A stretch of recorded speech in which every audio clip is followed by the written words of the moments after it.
একদিকে অপরাধের জন্য আমরা বলি না খাল কেটে কুমির আনা, একদিকে অপরাধের রাস্তা খুলছে, আবার যেই অপরাধ ইসলাম শাস্তি নিয়ন্ত্রণের জন্য হুদুদ, কিসাস, তা'যীরাত 3টা দণ্ডবিধি দিয়েছে। আমি ওই দিনও বলেছি, আজকেও বলছি, বাংলাদেশে আপনারা কত আইন করেছেন, কত সংস্কার করেছেন, কেউ তো খুন বন্ধ করতে পারেন নাই, কেউ তো চাঁদাবাজি বন্ধ করতে পারেন নাই, কেউ তো টেন্ডারবাজি বন্ধ করতে পারেন নাই, কেউ তো দুর্নীতি বন্ধ করতে পারেন নাই, কেউ ব্যাংক ডাকাতি বন্ধ করতে পারেন নাই, কেউ বিদেশে টাকা পাচার বন্ধ করতে পারেন নাই। সাতার মাথা সব বাদ দেন, আল্লাহর কোরআনের দণ্ডবিধি 3 মাসের জন্য বাস্তবায়ন করেন, সব বন্ধ হয়ে যাবে ইনশাআল্লাহ। এবার অন্তর্বর্তীকালীন সরকারের কাছে আমাদের প্রথম স্পষ্ট কথা, স্পষ্ট মেসেজ, আপনারা যারা এদেশের তাওহীদি জনতার রক্তের উপর ক্ষমতায় এসেছেন, আর আজকে আপনারা বামদের এই এজেন্ডা বাংলাদেশে বাস্তবায়ন করার চেষ্টা করবেন। 2024-এর জুলাই আগস্টের গণবিপ্লব যখন হয়েছিল, তখন তো বামদেরকে দেখি নাই, তখন তো নাস্তিকদেরকে দেখি নাই, তখন তো শাহবাগীদেরকে দেখি নাই, তখন তাওহীদি জনতা মাঠে নেমেছিল। আর আপনারা এগুলা বাস্তবায়ন করবেন। আগে আপনারা বলেন, যারা উপদেষ্টা পরিষদে বসে আছেন, এই 4 ক্ষেত্রে ইসলাম নারীর প্রতি বৈষম্য করেছে, এটা আপনারা মানেন কি না? যদি মানেন, আপনাদের ঈমান নাই, আপনারা মুরতাদ। নারী বিষয়ক সংস্কার কমিশনের যে প্রতিবেদন, এই পুরা প্রতিবেদন বাংলাদেশের ইতিহাসে ইসলামের বিরোধিতা এবং বাংলাদেশের ইতিহাসে এত খুল্লুম খুল্লা ধর্ম অবমাননা আর কেউ করেছে কিনা আমার জানা নেই। এত ভয়াবহভাবে এই নারী বিষয়ক সংস্কার কমিশনের প্রতিবেদনে ইসলাম বিরোধিতা, ইসলামকে খাটো করা, ধর্মকে খাটো করা, তারা কি কি কাজ করেছে এবং এটার প্রতিবাদে আমরা কেন সরব হয়েছি, তার কয়েকটা পুরা বিস্তারিত আলোচনা করার তার সুযোগ নাই বা আমার পক্ষে সম্ভব না। আমি কয়েকটা জিনিস আলোচনা করি। 1 নম্বর, প্রথম যে কাজ করেছে, তারা নারী উন্নয়নের ক্ষেত্রে 1 নম্বর বাধা সাব্যস্ত করেছে ধর্মকে, এবং এটা তারা একদম পরিষ্কার ভাষায় বলেছে। যেমন আমি পড়ে শোনাই, এই প্রতিবেদনের 33 নম্বর পৃষ্ঠা থেকে তারা ভূমিকা শুরু করেছে। একদম শুরুর কথা, বাংলাদেশের সংবিধানে জনপরিসরে নারী ও পুরুষের সমতা নিশ্চিত করা হয়েছে, তবে ধর্মভিত্তিক পারিবারিক আইনে নারীর প্রতি বৈষম্য বিদ্যমান, যেমন বিয়ে, তালাক, অভিভাবকত্ব, উত্তরাধিকার। তাছাড়া অন্যান্য আইনেও নারীর প্রতি বৈষম্যমূলক বিদ্যমান রয়েছে, এই বৈষম্যমূলক বিধান রয়েছে। যে নারী পুরুষের সমতা থাকার পরও আমাদের দেশে নারীর প্রতি 4টা ক্ষেত্রে বৈষম্য হয়, তারা বলেছে। বিয়ে, তালাক, অভিভাবকত্ব, যেটাকে আমরা আরবিতে বলি ওয়ালায়াত, উত্তরাধিকার, যেটাকে আমরা বলি ওয়ারাসাত। তারা বলেছে এই 4টা ক্ষেত্রে নারী ধর্মের প্রতি, এই ধর্ম নারীর প্রতি বৈষম্য করেছে। এরপরে লিখেছে, এই 2 প্যারা পরে লিখেছে, ধর্মীয় বিধানের ভিত্তিতে পরিচালিত ব্যক্তিবাচক আইনগুলো নারীদের জন্য বিশেষভাবে বৈষম্য সৃষ্টি করেছে। যে আমাদের ধর্মের যে পারিবারিক আইনগুলো আছে, এগুলো নারীদের প্রতি বৈষম্য সৃষ্টি করেছে, এটা লিখেছে এখানে। এবং একদম প্রস্তাবনার শুরুতেই তারা লিখেছে, একদম প্রস্তাবনার শুরুতে প্রায় 5-6 জায়গায় একদম স্পষ্ট ভাষায় তারা এই কথা লিখেছে যে নারীর প্রতি বৈষম্য রয়েছে। যেমন আমি এখান থেকে 9 নম্বর পৃষ্ঠা থেকে আরেকটু পড়ে শোনাই। সংবিধানের 28 অনুচ্ছেদের অধীনে নারী ও পুরুষের মধ্যে বৈষম্যমূলক বিধান বিদ্যমান, বিশেষ করে বিবাহ বিচ্ছেদ ও ভরণ পোষণের ক্ষেত্রে ধর্মীয় আইন অনুসরণ বাধ্যতামূলক হওয়ায় নারীরা বৈষম্যের শিকার হন। বিবাহ বিচ্ছেদ, যেটাকে বলি আমরা তালাক, এরপর হলো ভরণ পোষণ, এই 4টা ক্ষেত্রে আমাদের দেশের নারীরা বৈষম্যের শিকার হয়। তার একমাত্র কারণ কি? তারা বলেছে তার একমাত্র কারণ হলো ধর্মীয় আইন বাধ্যতামূলক হওয়ার কারণে। আমার কথা অত্যন্ত পরিষ্কার, এবং আমার এই কথার সাথে এখানের সব ওলামায়ে কেরাম ঐক্যবদ্ধ হবেন। কোনো মানুষ যদি এটা মনে করে ধর্ম এই 4 ক্ষেত্রে নারীর সাথে বৈষম্য করেছে, তার ঈমান থাকবে না, সাথে সাথে মুরতাদ হয়ে যাবে। হিসাব অত্যন্ত সহজ। এবার আসেন, এটা হলো তাদের ভূমিকার কথা, যে ভূমিকায় তারা ধর্ম আর নারীকে আলাদা আলাদা করে দিয়েছে। এরপর কি করেছে? বর্তমান পৃথিবীতে আমেরিকান এনজিওদের মাধ্যমে পুরা মুসলিম পৃথিবীতে একটা পৃথিবীর ভয়াবহ জঘন্য একটা অপরাধ, সেটা হলো সমকামিতা। এটাকে তারা এলজিবিটি ট্রান্সজেন্ডার, এলজিবিটি লিসবেন, এই নানাভাবে তারা এলজিবিটির মাধ্যমে এটাকে তারা প্রতিষ্ঠিত করতে চায়। তো তারা আমাদের দেশে সমকামিতা বলেন, ট্রান্সজেন্ডার বলেন, এলজিবিটি, এগুলা সরাসরি বললে মানুষ এটা মানবে না। এজন্য শব্দের মার পেছে এই এমন শব্দ তারা ব্যবহার করার কথা বলেছে, যেই শব্দগুলো ব্যবহার করলে আপনার যারা সমকামী আছে তাদের অধিকারের কথা আসবে, আপনার যারা ট্রান্সজেন্ডার আছে তাদের অধিকারের কথা আসবে। আমি আপনাদেরকে 2টা জিনিস দেখাই। একটা হলো আমাদের সংবিধান থেকে, আমাদের সংবিধানের, আমি আমাদের সংবিধান থেকে প্রথমে দেখাই, তারপর আমি আপনাদের আবুল কালাম আজাদ বাশার সাহেবকে আমি আসার আগে বলেছিলাম যে আমি তো এখানে সবার চেয়ে ছোট, আমাকে একটু সময় দিতে হবে। আমি একটু আপনাদেরকে পড়ে শোনাই। এই গণিকা বৃত্তির আলোচনা আমি পড়ে আসতেছি।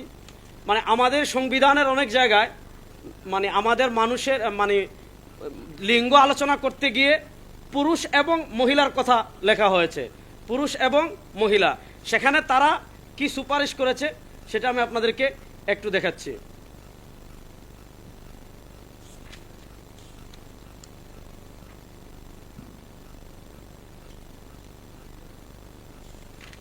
আমি একটু সময় নিচ্ছি।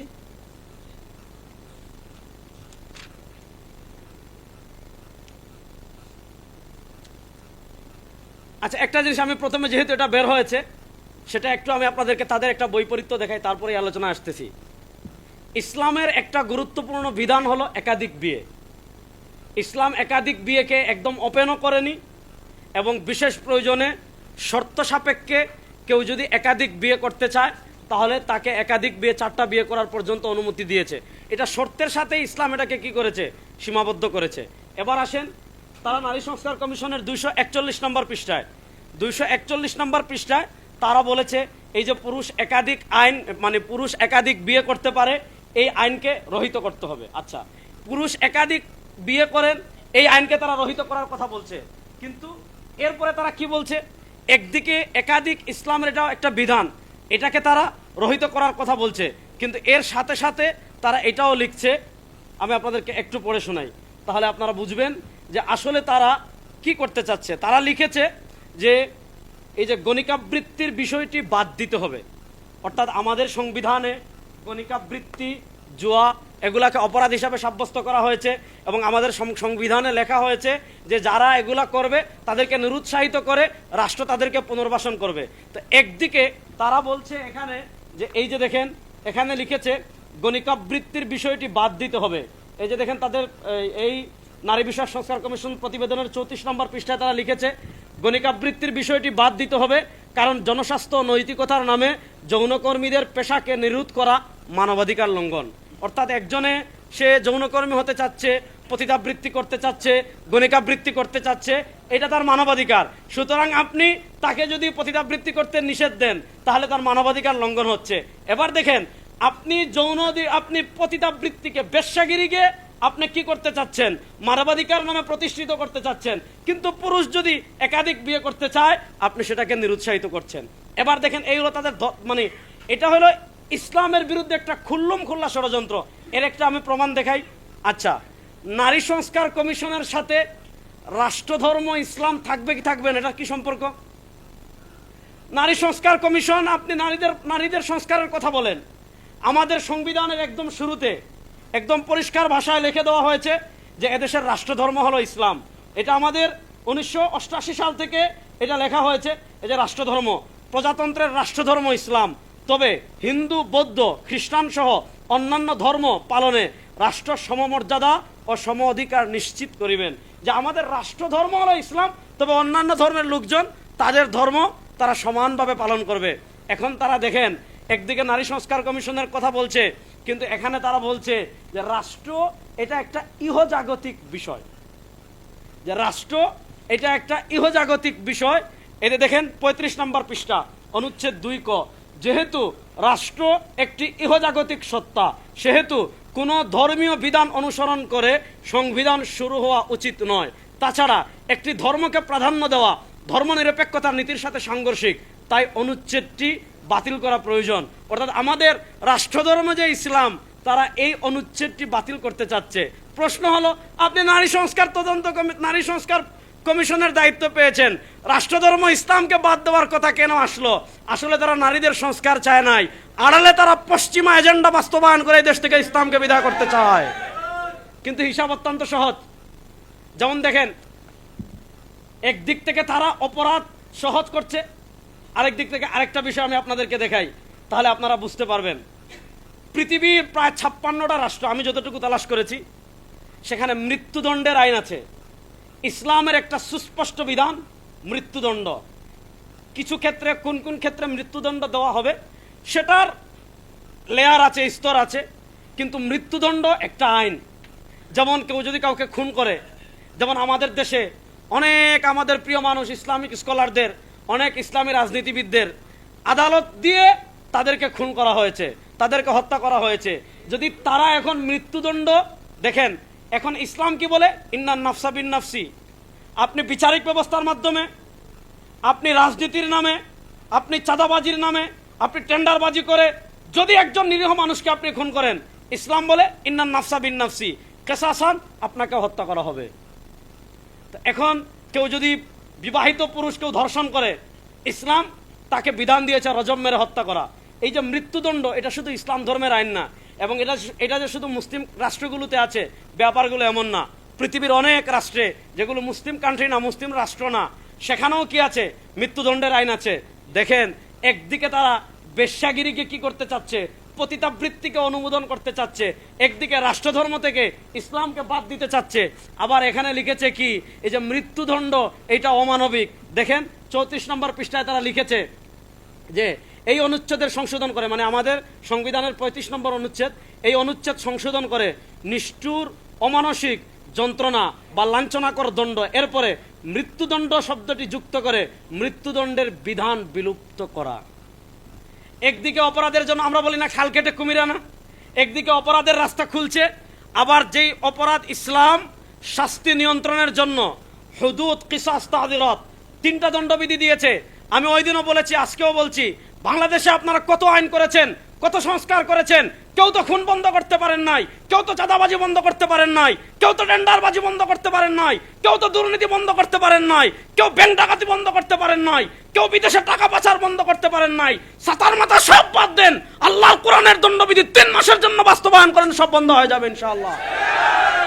একদিক থেকে তারা খাল কেটে অপরাধ করার সুযোগ দিচ্ছে, আর আবার আরেক দিক থেকে শাস্তির বিধান তারা রহিত করতে চাচ্ছে। আমি সময় নিচ্ছি না, অনেক বরেণ্য ব্যক্তিরা আছেন। আমরা আমাদের পক্ষ থেকে, আমি ডক্টর আবুল কালাম আজাদ বাশার হাফিজুল্লাহকে এটা দিয়েছি, আমার অত্যন্ত শ্রদ্ধাভাজন ডক্টর খলিল রহমান মাদানী হাফিজুল্লাহ তাকেও দিয়েছি, আরও অনেক বড় বড় নেতৃবৃন্দকে আমরা এটা পৌঁছেছি। নারী বিষয়ক সংস্কার কমিশন 2025 সমস্যা বিশ্লেষণ ও নীতিগত প্রস্তাবনা। হিসাব অত্যন্ত সহজ। বাংলাদেশের 52 বছরে ইসলামপন্থীদেরকে ওভারটেক করে, হ্যাঁ কেউ কেউ মধু খেয়েছেন ঠিক আছে, কিন্তু কোরআনের বিরুদ্ধে আইন করে সেটা আপনি বাংলাদেশে বাস্তবায়ন করবেন। হিসাব সহজ, আমাদের শরীরে 1 ফোঁটা রক্ত থাকতে এটা বাস্তবায়ন হতে দেব না ইনশাআল্লাহ। যদি এর জন্য আমরা সরাসরি একদম স্পষ্ট ভাষায় বলি, এর জন্য যদি আমাদের যুদ্ধ করার প্রয়োজন হয়, আমাদের লাশ আগে পড়বে, আমাদের লাশের উপর আপনারা এটা বাস্তবায়ন করবেন। একজন তাওহীদি মুসলমান বাংলাদেশে জীবিত থাকবে, এই কমিশনের এটা আমরা বাস্তবায়ন করতে দেব না ইনশাআল্লাহ। সুতরাং নানা ইস্যু আসবে, নানা দিক থেকে, ডান বাম থেকে অনেক ইস্যু আসবে। এটা হলো আমাদের ইজ্জতের প্রশ্ন। আমাদের সব আকীদা মাসলাক আপন জায়গায় রেখে ইনশাআল্লাহ এই ইস্যুতে যদি আমরা ঐক্যবদ্ধভাবে কাজ করি, তারা পারবে না ইনশাআল্লাহ। আসসালামু আলাইকুম ওয়া রাহমাতুল্লাহ।